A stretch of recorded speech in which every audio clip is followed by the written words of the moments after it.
Roosevelt Hotel, a very storied hotel, Midtown East in New York City. And this is unbelievable. The Roosevelt Hotel rakes in some $220 million a year to house these illegal migrants. This is from New York City taxpayers.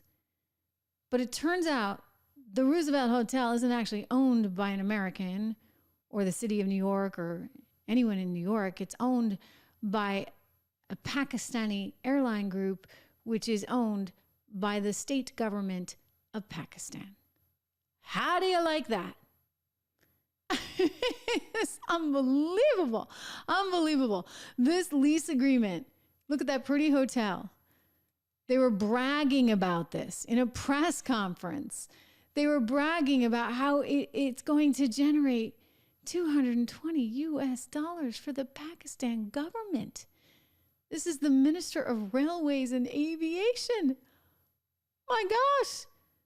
I mean, the twisted nature of this is really, I mean, like Vivek and Elon and Doge cannot start soon enough. Vivek tweeted this out and he said, a taxpayer-funded hotel for illegal migrants is owned by the Pakistani government, which means New York City taxpayers are effectively paying a foreign government to house illegals in our own country. This is nuts.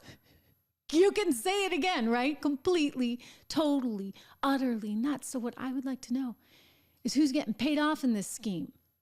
Somebody's making some money somewhere. Somebody's getting a cut. Because it doesn't actually make any intuitive sense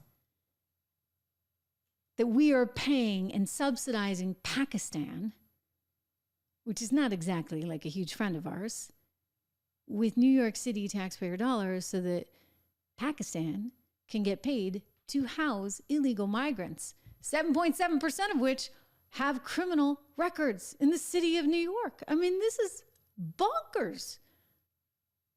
So Doge is coming into action, and I'm telling you, Doge is taking no prisoners. Take a look at this. This is a new tweet. So they have a Twitter account. I encourage you to follow it. They just put this out. I love it. In 2023 alone, it's all coming out. It's all going to get exposed. This is going to be good. Illegal immigration cost taxpayers $150.7 billion. Now, to put this in context with other costs, these are all adjusted for inflation, okay? That's really important. This is what the New York Times does not do. They don't adjust anything for inflation. They just tell you wages are going up. Well, they're not. They're not when adjusted for inflation. Okay, so World War I, $334 billion. So wait a second. We are paying roughly half of what we shelled out for World War I to house illegal migrants in this country. The Apollo space program, $257 billion is what it cost us. So, I mean, it's almost as much as that. The Manhattan Project was $30 billion. Hey, the Panama Canal, we built that one for $15.2. The Hoover Dam, $1 billion. What the heck are we doing? Spending nearly $1 billion on illegal migrants, housing them. That's messed up. You know who talks about this? I'm actually going to get him on the show soon. This is my friend Kevin Roberts. He's over at Heritage, and he's got a new book out called Dawn's Early Light, Taking Back Washington to Save America. He gets into some of the challenges here and just the sort of mistakes that we have made. I just mention it in case you're looking for some Christmas reading. It's a good book. I've been reading it, and I'll share some excerpts from you maybe next week or so. I like to get my little highlighter out. And maybe we'll get Kevin on. But listen, I mean, taking back Washington to save America, it's really, really important because I don't know who's running things. Like, who's running the show right now? I guess the Biden family is making some money and some other people are making some money, but you got to ask yourself, like, who is in charge? So Dr. Roberts gets into this. Again, Dawn's Early Light. You can buy it right now on Amazon. If you go to Amazon Books, just Taking Back Washington to Save America. It's obviously really important, really critical. Good Christmas gift for your conservative friends, right? It's very good reading. Anyway, you got to ask, like, who's doing this? Why are they doing this? And is there some kind of underground effort to really hurt America and hurt the West? And was Obama part of that? I mean, I keep going back to Obama, right? Because he really did not seem to have the interests of the U.S. at heart. And I think about, say, the $6 billion that went to Iran. And yeah, we got the hostages, but yet $6 billion went to Iran. And then shortly thereafter, we were dealing with the likes of October 7th. And so I think that there's a real effort underway globally that we don't even fully comprehend or fully understand. Without sounding too conspiratorial on this, I do think that this sort of hate America, hate Israel theme is extraordinarily popular. You have only to get to any college campus, right, to have seen this alive and well. The hatred that you saw directed at Israel, and part of that is directed against America and directed against the West, right? Because somehow, you're supposed to pay the price forever of having settled this country. And, you're never supposed to forgive yourself. Even if you didn't, my ancestors didn't come here until the potato famine, but somehow it's my fault that colonial America was settled and they killed all the Native Americans, and I should never forget that, and I should be paying the price forever going forward. I mean, this is really dumb, really, really, really dumb. You should be proud of this country, proud of what we've accomplished, proud of the settlers before us. Live in the moment and understand history through the context of an actual historic lens. Everything's starting to shift. I think people are starting to wake up to all of this right now. I'm looking at the UK Prime Minister.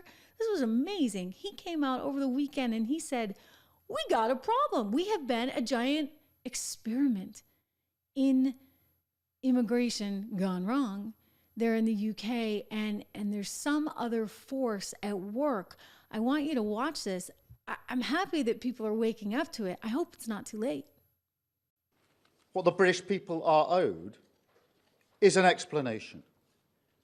Because a failure on this scale isn't just bad luck. It isn't a global trend or taking your eye off the ball. No, this is a different order of failure.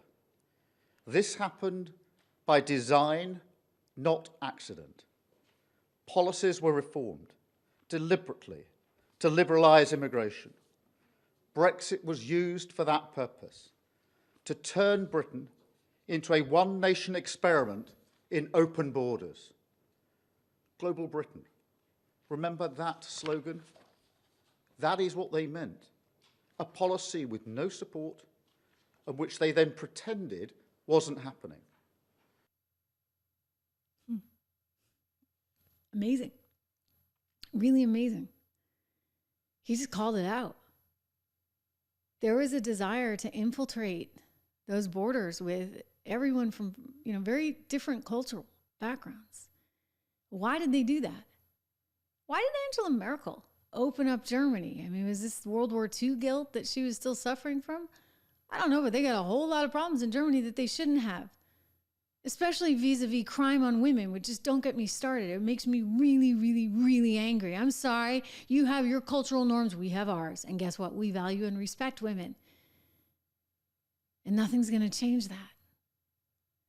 So you either adapt or you leave. We don't want a society with gang members. We don't want a society like New York City where you get 60,000 migrants living high off the hog in a hotel room with daily maid service and a $350 a week credit card to go get food.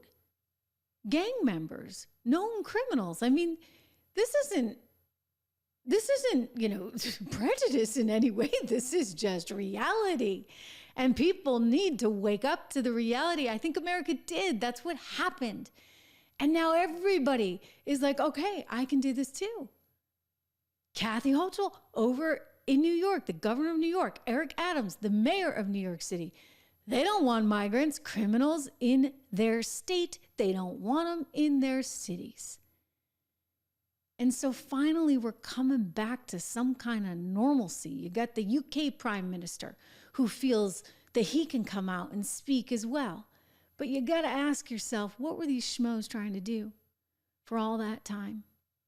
How much damage has already been inflicted on the United States of America?